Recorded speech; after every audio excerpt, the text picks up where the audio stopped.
So before this project has been a while in the making. I'm curious, as far as connections to the band, can you share your first kind of either getting to like meet them and know them compared to actually knowing of who they were? Like, what is the first recollection you have of even just the band itself and hearing about Bill and the guys?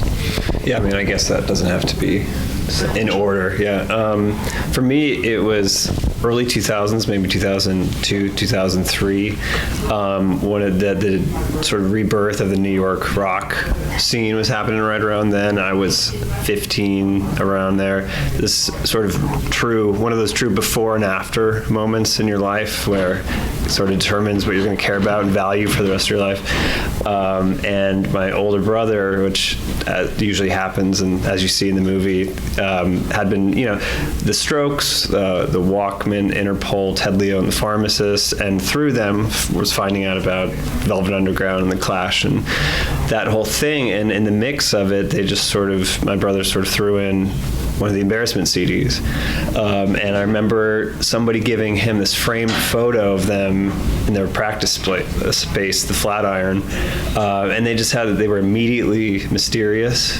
They didn't look, I know we always joke about them looking like nerds and not rock stars, but to me they look cool. I don't know if that says something more about me, but it was just immediately mysterious, almost in an eerie way, that they sounded as good as all these other bands, but really nobody knew about them, and they had these great photographers following them around, so the photo sort of legitimized them, and in my mind, and you're at this age where it seems like everybody older than you knows something that you don't, and especially not just the band, but the people that are into the band. And so I was at that age, and so I thought that it had to be figured out, and I knew I couldn't do it then, but I would someday.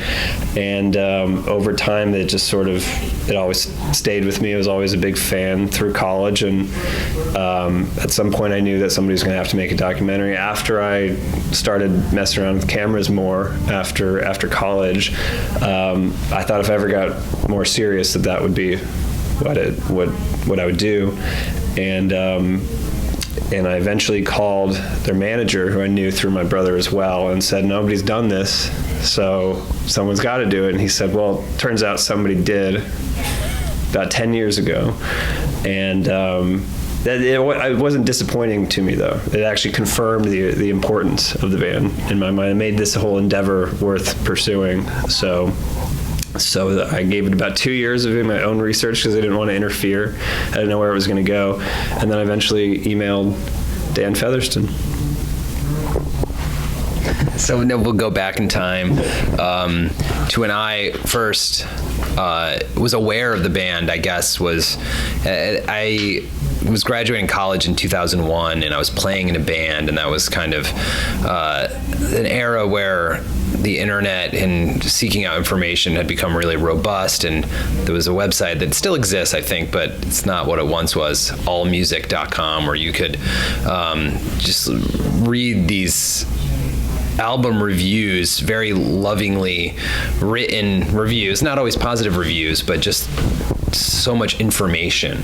And I was in the later part of college, really got into the British post-punk stuff of the late 70s, like Gang of Four and Factory Records, New Order, A Certain Ratio, stuff like that. And then through that I realized that there was this whole American version of that same thing that didn't necessarily get the same kind of accolades and canyonization as the British stuff, but I'd grown up loving REM, and they're one of these gateway bands that you discover this whole world under. So it was kind of, for me, going from that British thing back to this American underground, and I read about the Embarrassment, and then I had a friend who had their compilation Heyday, and I borrowed that from him and burned the CDs and just fell in love with it and couldn't stop listening to it, and I had my favorite songs, and I would play it for people, and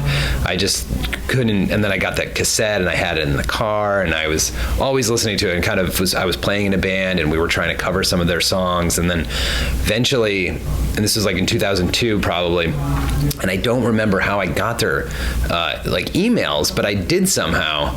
I wish I remember how I did, but I emailed them at the time to see if they would be interested in recording my band, which was called Oxford Collapse. And John Nichols, who definitely was not in music at the time, he was working in the airline industry, he gave us some advice about the studio, and Woody, the drummer, he said I would be interested in helping you guys out. I live in Boston, but the money you have is maybe too little. Oh, was it John?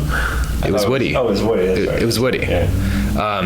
And we thought that was hilarious. So our band named a song that the money you have is maybe too little. I just thought it was a funny way to say that. And then that was a couple years before I decided to, because I'd gone to film school and I'd seen the documentary about the Minutemen, punk band, punk-made DIY style documentary with clearly no budget or very small budget, but these amazing archival videos of the Minutemen in their prime and contemporary interviews. So I said, well, why don't I do that about my favorite band? So I got in touch with the guys again. I'd already had, I was like, I'm the same guy from a couple years ago. I'm back. And they were very receptive to this idea. I think because they had been great archivists themselves and then also had, they have such a good visual sense, and they'd made, Bill had made movies in the 70s in his teenage years. So that was the beginning. So let's go to 2006. I guess it's not just Wichita, but it was also Lawrence. They're doing this reunion. And I guess it'd been the last prior, because they were doing reunions after '83, but they'd hit a wall, I guess, mid-'90s. So that gap, there'd been really nothing. I mean, Woody's up doing Del Fuegos and other stuff, and I mean, Bill ended up coming back here, but none of the other guys, there was no connection. What happened in '06, and where did this fire come from, and when did you pick up the camera and actually start getting this stuff covered?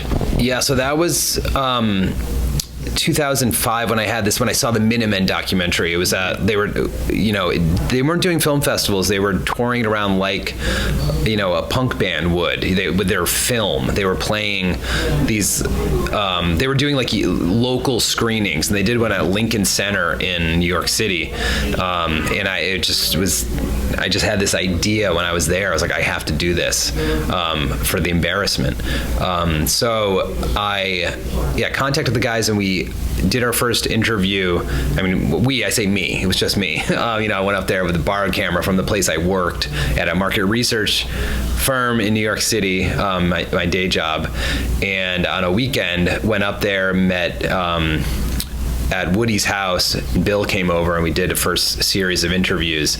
And that kind of started a ball rolling, and it was the time of Yahoo, really robust Yahoo message groups. And there was one about the Embarrassment, and they decided, kind of based on my interest, they started talking to each other again and decided to do a big reunion that summer in Kansas. So that's how those reunion shows came about that August. And then I came down and I shot the shows and did a lot of interviews around that. I came down for 2 weeks, spent like a week in Lawrence and a week in Wichita, doing a lot of interviews. So by the end of that, I had a lot of interviews. And I interviewed Woody once again in Boston, and then Ron Klaus, I had happened to be the next summer. I was doing interviews through 2007, and I happened to be in Arizona 2007, interviewed Ron again.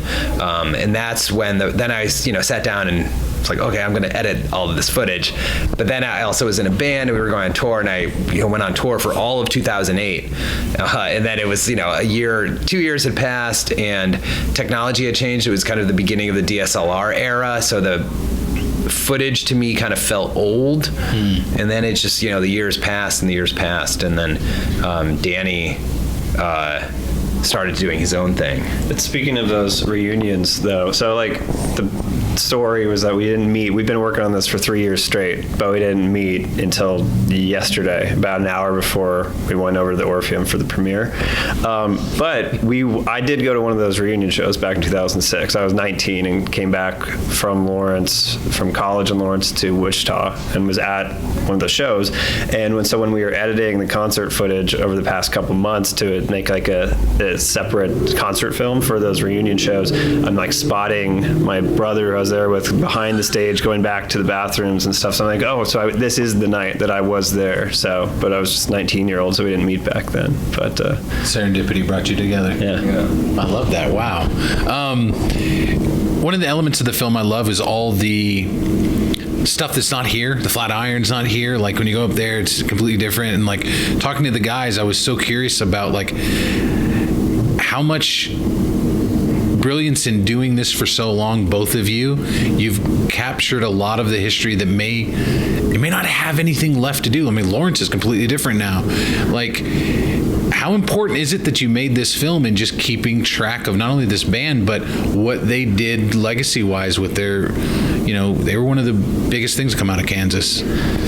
Yeah, I mean, they were for a moment there, but otherwise it seems like lost. Otherwise it seems lost, and that's when we're right to festivals, we do say that like it seems like the last chance before they're forgotten about for good. A lot of it has to do. I mean, the Flatiron is. Have you gone up there? Yeah, yeah. It's like gray now. And apparently, some bands were practicing there. Really? When I dropped off a flyer and a poster at Love Garden, which is like in Lawrence, it's like the record store in town. One of the guys, not the owner, but one of the guys working there that day, said that his band had been practicing there. So I didn't know they were still practicing. And so he had heard of him, yeah. So it's like it's not completely gone, but it's still like it's really hit and miss if you mention them, whether someone's going to know about them.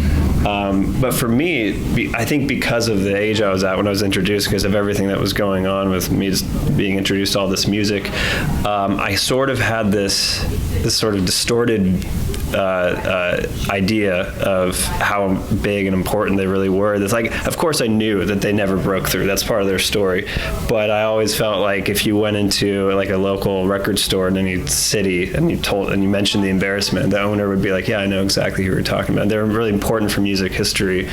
And so when you're like deep into this endeavor and you're thinking about like, I'm spending like 5 years on this thing now, I think you have to be a little bit crazy to devote this amount of time to a project like this about a band where the whole point is that they never broke through. And so so I think figuring out whether that was true was part of this too. And as it's starting to roll out, we're starting to see like how big that fan base actually is. And I think last night was pretty good turnout. Can we talk about last night? I mean, the screening, the Q&A, and of course the greatness that happened afterwards. Last night was great. I mean, Tallgrass has been a blast so far, and I wish I didn't get to town till yesterday, and I kind of wish I had been here on Wednesday, when the fest started, because it just seems again so lovingly put together and compiled, and just a fun party, but just a real celebration of all these filmmakers. And it's the 20th anniversary this year, and it's the first after the 2 lockdown years, so it's I think like a big celebration. And though they say masks are strongly encouraged, I haven't seen a mask in a couple days, which I love, but no anti-mask, but I think it's great. It just feels like feels normal, and it feels like home. And I spent time here in 2006, and I just went over to my friend Eric's house, where I stayed when I was here for that week, and it was great. 15 years later, it's a really nice bookend for this whole project. And I was telling Eric, a year prior to that, 2005, I was on tour with my band, and right when the seeds were planted, it was that summer 2005, right after I'd seen the Minutemen documentary. And I'm sure when I met Eric, I was telling him, I think I want to do a documentary about that. So they're going over there just now before this interview was really felt like a nice bookend. That here we are. It's taken 17 years, but it's done. So in talking to the guys yesterday, I was amazed at the interesting they've known each other so long, I feel like they pick fights with each other just to pick fights. So I'm curious, what has it been like getting to know the guys themselves and their quirky nature? I mean, Woody's very different than Bill. I mean, they're all freaking kind of a little crazy. I mean, poor Tom's like, I don't know what the hell's going on. Right.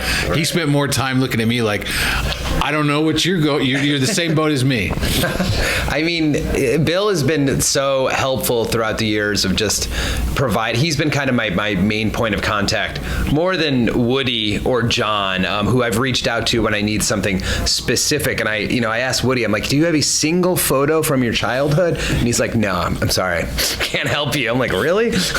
But John had a couple, he sent us photos from his childhood. But Bill, again, as I said, like, he was the archivist, and he has been helpful, to the guy who does their website in Lawrence. Joel Sanderson is, really great archivist, literally on archive.org. Every practice tape that the Embarrassment ever made is on archive.org, and it's like overwhelming. But that in 2006, that wasn't the case. So when I dove back into this in like 2017, 18, I was just like, oh my God, there's so much material that I can just grab that's like public, So that was great. But dealing with them personality wise, they're all hilarious, and like, they're all very courteous and gracious. Yeah, no, I said the same thing, gracious. When we did a private screening for the band the night before, I had told them that this wouldn't have been possible if they all weren't so patient and gracious and responsive. I mean, when I got in touch with Bill for like my separate thing, I wasn't collaborating with Dan yet, so I was just saying I think someone should do this, and he did say, well, I've heard this before, but it wasn't in like he was like just sort of joking the way he does, but he was willing to just sit down and have multiple interview sessions, and he didn't have to do that. It didn't make it feel like I was imposing at all. He just sort of prefaced it with like, okay, well, we'll see where it goes, but we'll talk. And he and their manager Dan Rouser are the ones that I did sit down interviews with, because everybody else lives elsewhere. But I did talk with Woody and John on the phone a little bit, and they were great when I talked to them. But then finally meeting them in person, it's funny because John, because he's the front man and because he's the one we get with the wordplay and the lyrics and the onstage antics, you'd sort of expect that in person, like personality wise, but he's the most like sincere, nicest guy in the world, and he's just everyday guy when you talk to him. He's the most chill of the three by far. Yeah, for sure.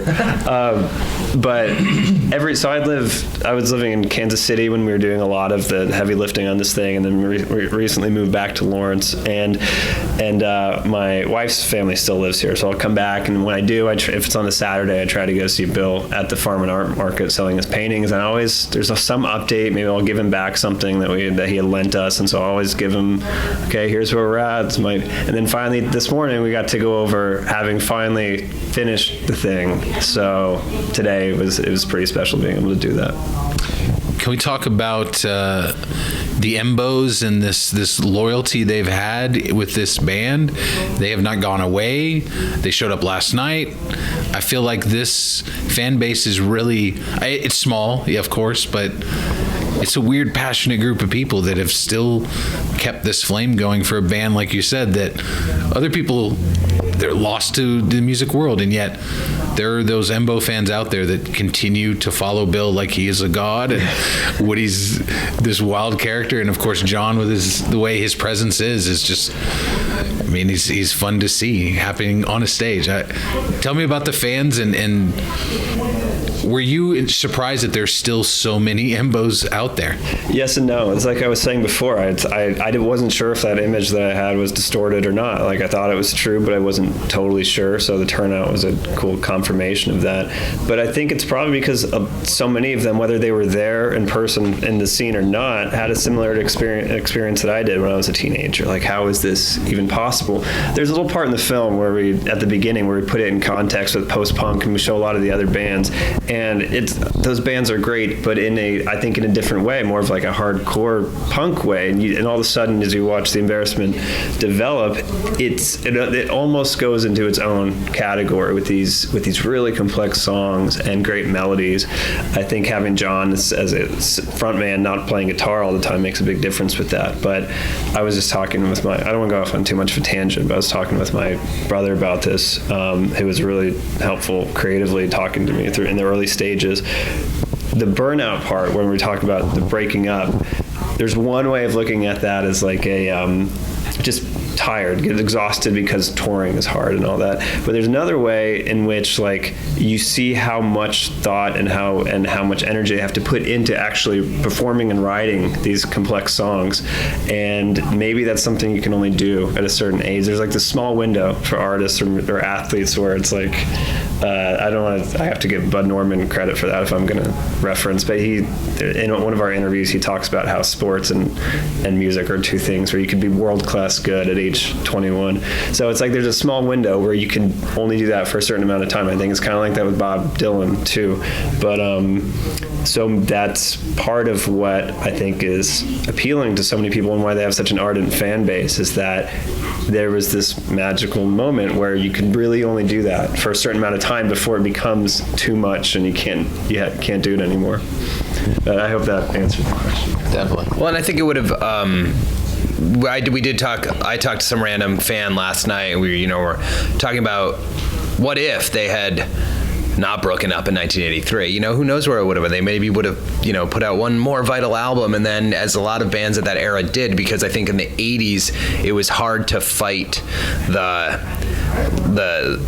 pop culture, the MTV looks. Not that they would have become like, makeup new wave band, but keyboards trickling in, and just, the how bands matured in the 80s. I actually love that late 80s sound now, but as a 43-year-old, but as a punk band or some, if I say I was in my 20s, then I could have seen them going awry potentially in the late 80s, or just becoming not vital. So that we have this hard stop in 83. It's really created this myth around them, I think. And so many people discover, because, we obviously in the internet age take for granted, of course about every band, every obscure little band, and you can know everything about them in 5 minutes. But, we have people in interviews that didn't make the final cut, of people saying, like, I would see these photos of this band, but I never saw their records. You couldn't get their record. I still to this day don't have that record. And it was, I only had a shitty copy of it from a friend on a tape. It was like this real myth that now we take for granted because it's all archived on the internet and we can just pull up Spotify or YouTube and listen to it, which you couldn't do after their breakup. It was like, oh, this band from Kansas, never read about them, never heard them, that was real. It's amazing to think, like, they're champions like Jonathan Demme. Like, if he'd gotten that deal for them, what would it have meant?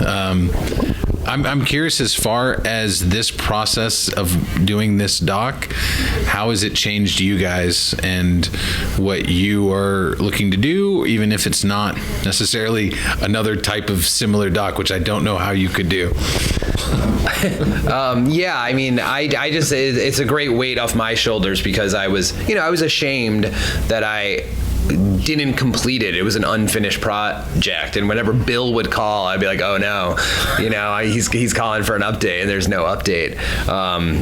So it's just, for me, it's a great weight off my shoulders now. So I don't know I don't know. I've changed a lot since I started this thing. Obviously, a lot of life has been lived, but this project is a through line for my life in the interesting way, which is now gone. So who knows how I'll feel like on Monday? But now I'm still like basking in the glow of the wonderful premiere and being here and are able to say it's done and celebrate it in such a way. So it's great now. And yeah, I don't know. I might be.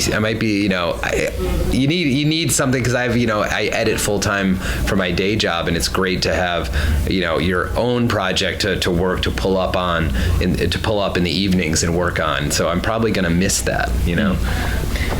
Yeah, I mean, it is work though, like in a good way. But I think when you start, you probably have this like, I don't know, this idea of how much fun it's going to be, and of course it is. Like, but it's in a different way. How has it changed? I'm not sure. Like Dan said, we'll figure it out as it goes along after this weekend passes and some of the other stuff we do for it. But I mean, it's what I've always wanted to do. Like I said, the minute I heard them when I was 15, having this before and after moment of this is all I'm going to care about for the rest of my life is music and film. My parents, I come from a family of like, cinephiles, and my brother went to film school. My older brother did. My younger brother's a writer. My parents showed us Alfred Hitchcock films at a way too young of an age, and so we were sort of studying film all the way back, like since age 5, and then so Hitchcock at age 5, Velvet Underground at age 15. We kind of screwed then. Like that's I have no choice after that, and so and so it's really affirming to be able to have finally finished this thing. It ties both those things together, music and film. Yeah, it's so yeah. Well, it's incredible, and it's pretty amazing to be able to do it in the town that I was in when I was discovering all that stuff. So, still processing though. Thanks.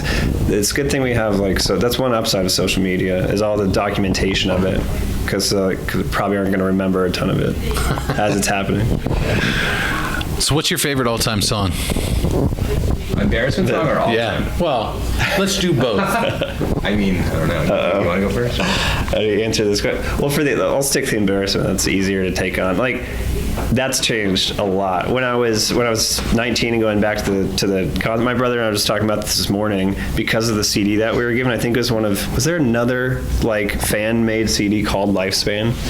Did you? So? Yeah, so Lifespan. In the 06. Yeah. For the 06 reissue.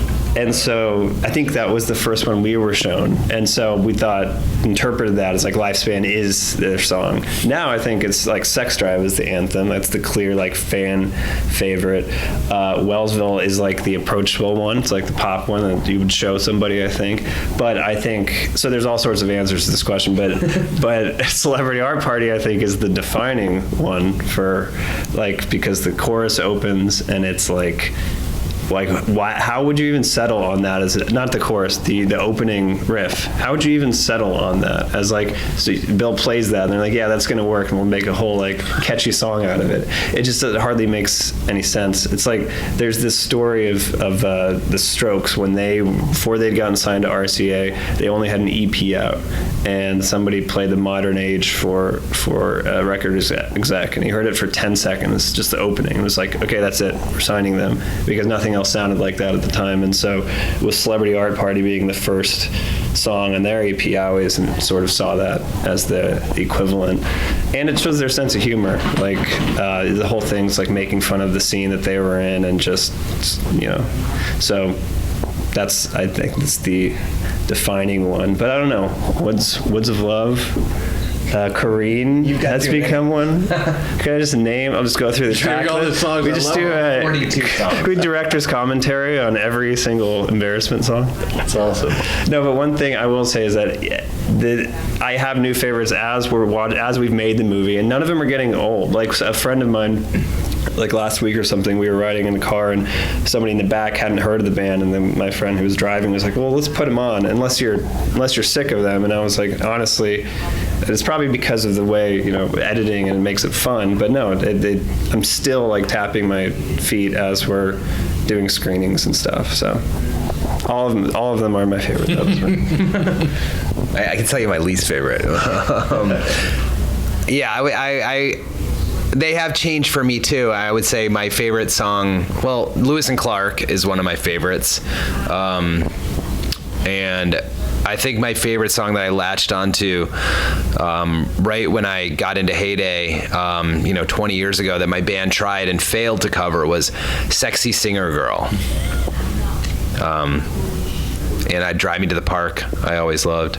Viewmaster, again, I could just start listing them, but I would say Sexy Singer Girl, Patio Set, and Lewis and Clark. Yeah, I like Lewis and Clark last night because he kept getting heckled.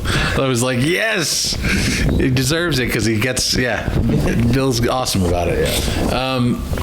Guys, thank you for doing this. However it may have affected your lives, it's really amazing to have seen the final product after all of this work that you guys have done separately and now together. And but thank you so much, and thank you for making it Tallgrass and making this very much the perfect homecoming, I think.